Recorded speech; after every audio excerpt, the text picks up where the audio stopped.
Hoje eu vou estar falando como o armazenamento de energia pode transformar o mercado e beneficiar o consumidor. Eu sou Dianes Garaboto, eu atuo como supervisora da engenharia de produto e da assistência técnica da Soprano. Então, para conhecer um pouquinho a Soprano é uma empresa já de 70 anos de história. E nesses 70 anos de história, ela teve que se reinventar inúmeras vezes, né? Porque não é bem assim viver 70 anos no mercado.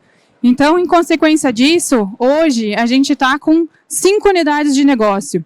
A gente tem materiais para construção, a gente tem componentes para móveis, as unidades térmicas, gases e para refrigeração e a energias renováveis, que aqui hoje eu estou representando. A gente, carinhosamente, internamente, a gente se chama de SER, que é Soprano Energias Renováveis. Vale ressaltar para a Soprano, principalmente para quem é integrador, para saber que a gente tem hoje centro de distribuição em Campo Grande, em Caxias do Sul e em Itajaí. Então, de acordo com a localização do integrador, a gente consegue disparar por um ou para o outro centro de distribuição. A gente também tem sede administrativa em Farroupilha e a gente tem um escritório em Xangai, o que facilita muito a comunicação e toda a comercialização dos nossos produtos e cria uma proximidade também com o nosso fabricante. Então, conhecendo um pouquinho a SER, né? A Soprano Energias Renováveis. Quando a gente iniciou lá em 2019, a gente começou principalmente com um on-grid. A gente começou com inversores, foi até inversores de 100 kW. Depois a gente fez micro módulos, né? E módulos a gente vem também se ajustando conforme as necessidades do mercado. A gente tem estruturas tanto de telhado quanto de solo.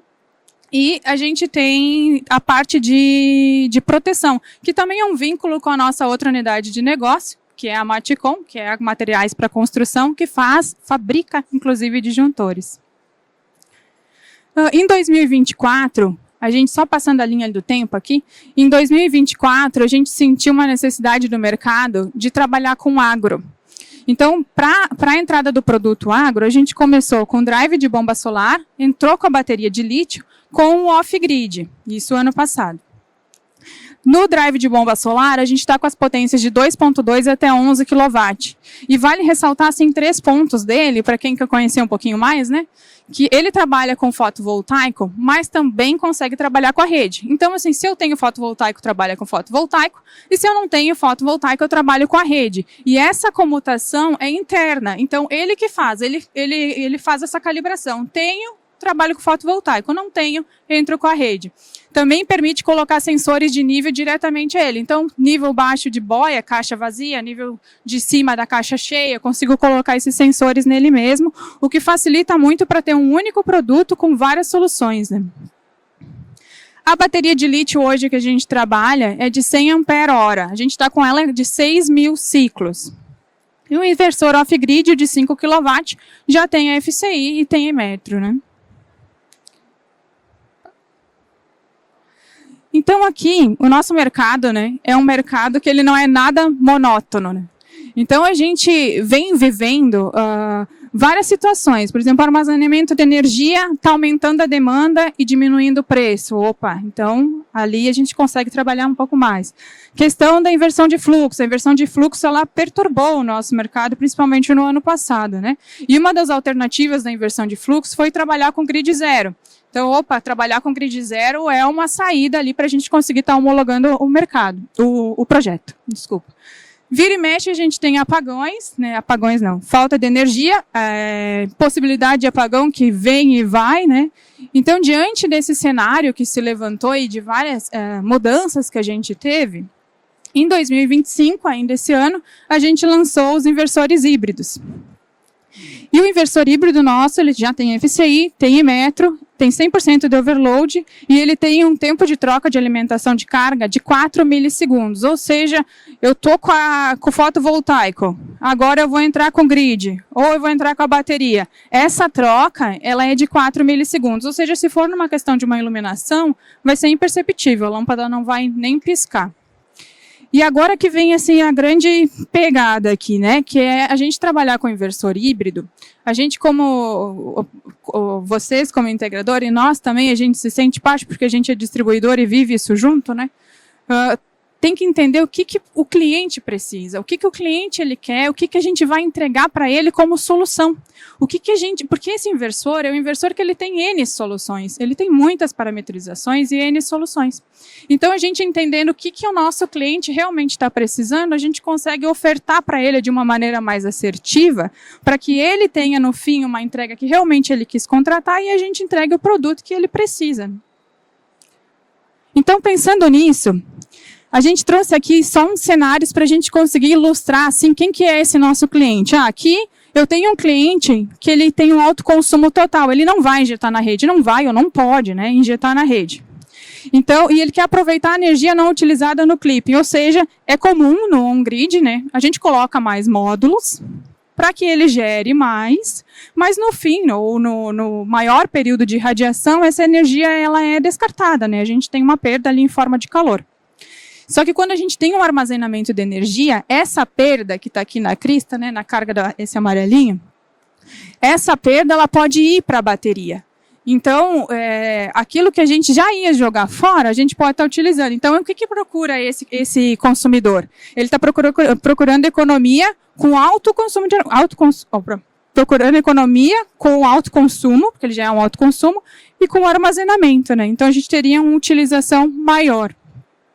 Depois a gente tem um outro consumidor. Agora eu estou falando com outro consumidor. Esse aqui, ele tem um horário ponta e um horário fora ponta. Então, o que esse cliente está procurando? Ele não pode estar consumindo muita energia no horário de ponta, porque para ele é caro, né? Então, o inversor, ele permite o quê? Eu permito regular para que quando for no horário de ponta e eu preciso realmente consumir, né? Eu preciso consumir essa energia, quando eu estiver no meu horário de ponta, eu consiga estar utilizando a energia da bateria para estar me auxiliando e eu gastando menos. E quando eu estou no horário de fora a ponta, é o horário que eu vou estar carregando a minha bateria. Então, esse inversor que eu apresentei, a gente consegue fazer isso por 6 alternativas de horário, o que facilita muito e, na verdade, sobra quando a gente fala de horário ponta e horário fora ponta. E aí, esse meu cliente aqui, ele está querendo uma economia e uma administração da energia dele, né? E aí agora tem uma outra alternativa aqui, que é o peak shave, que a gente chama de peak shave dentro do inversor, que é aquele cliente que ele já formou, ele já contratou da concessionária uma demanda. Então, se ele ultrapassar essa demanda, a tarifa é bem mais alta, né? Então, ele quer ficar dentro dessa demanda. Nisso, eu consigo parametrizar o inversor de uma forma onde eu digo para ele, em absoluto, é um parâmetro assim, muito direto, onde eu digo qual é a minha demanda. E a partir daquilo ali, ele vai limitando para que eu não ultrapasse a minha demanda. Claro que precisa conhecer qual é esse cliente no decorrer do dia para parametrizar também os horários de carregamento e descarregamento.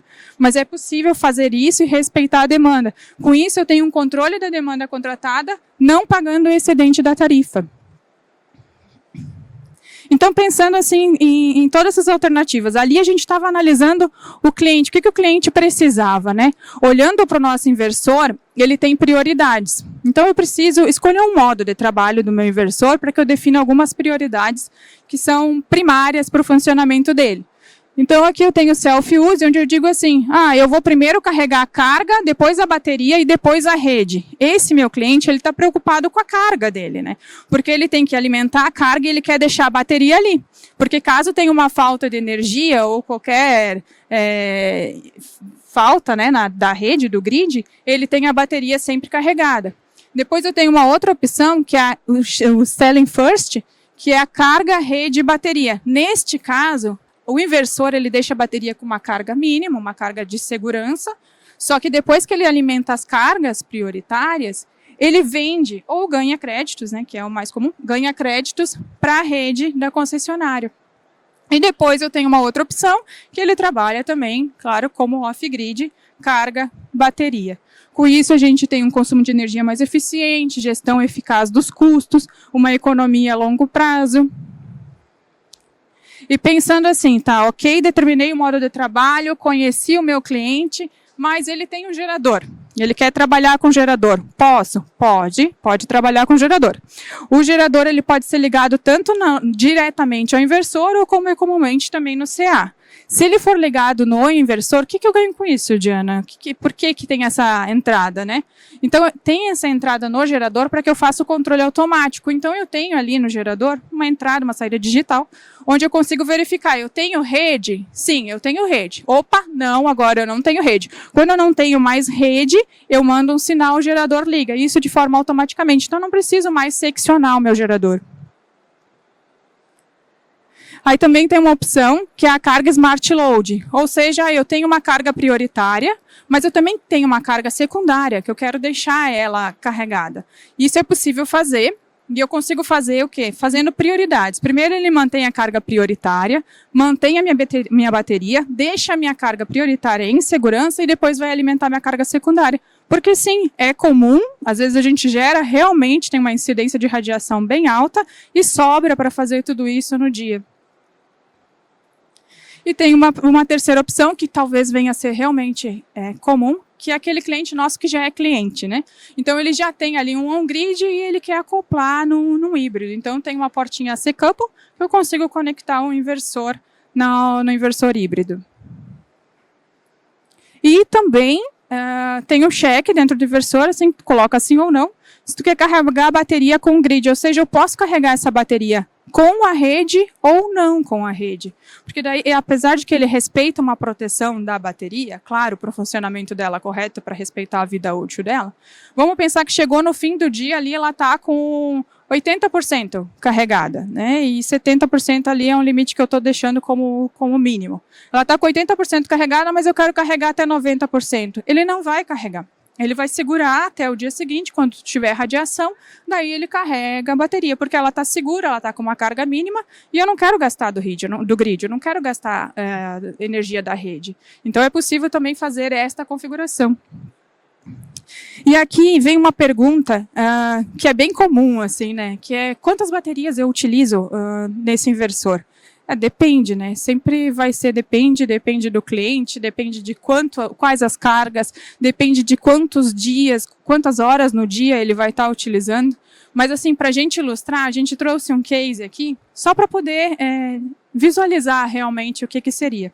Pensando num cliente aqui que consome 5 kWh em um dia, isso pega geladeira, iluminação, câmeras de segurança, o básico, né? Numa residência, pegaria tranquilo por 5 kWh. Quando a gente fala em 5 kWh, é o que o cliente ele realmente vai consumir, né? É o consumo dele no dia. Só que eu preciso ajustar. Por quê? Porque assim como a gente falou e já foi dito algumas vezes, né?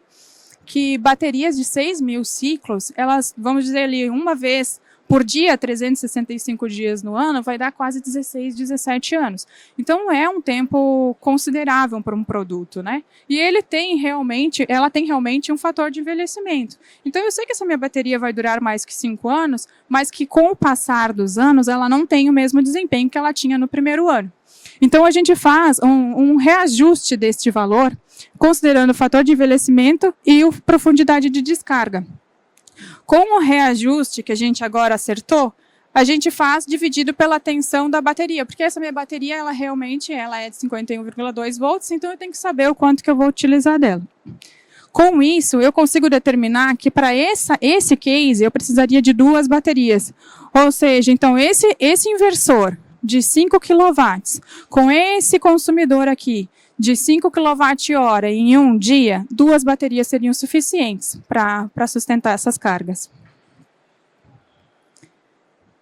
Então, aqui pensando assim, ó, como que a tecnologia de armazenamento está mudando o mercado, já pegando ali do case, quando a gente pensa assim que inversor de 5 kW, com módulo, com 2 baterias, né, eu não vou ter mesmo o valor do on-grid. Esse não vai ser um valor que eu vou ter para se pagar por preço. Então, para isso que quando a gente falar com o nosso cliente, o consumidor, né, a gente precisa passar para ele todos aqueles benefícios. O que ele queria suprir, quais as soluções que a gente trouxe.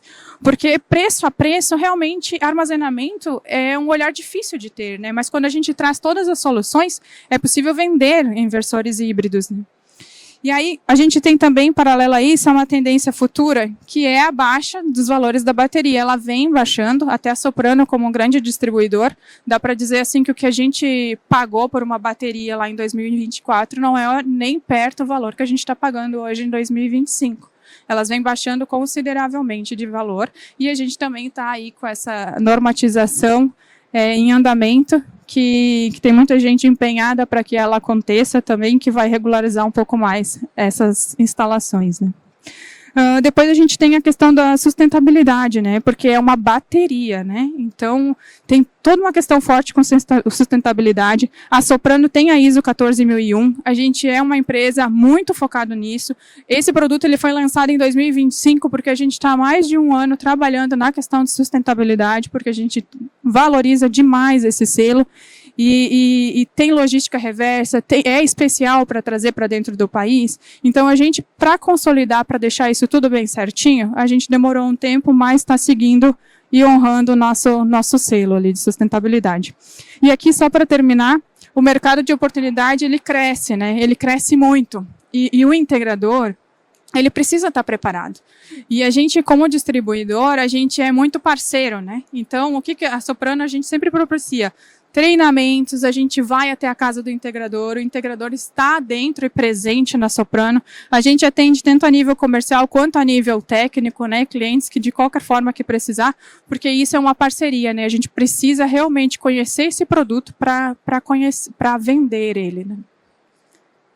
Então, eu deixo aqui o meu muito obrigado, o site da Soprano, o Instagram da Soprano e o meu LinkedIn. Caso vocês queiram se conectar, vou ficar bem contente.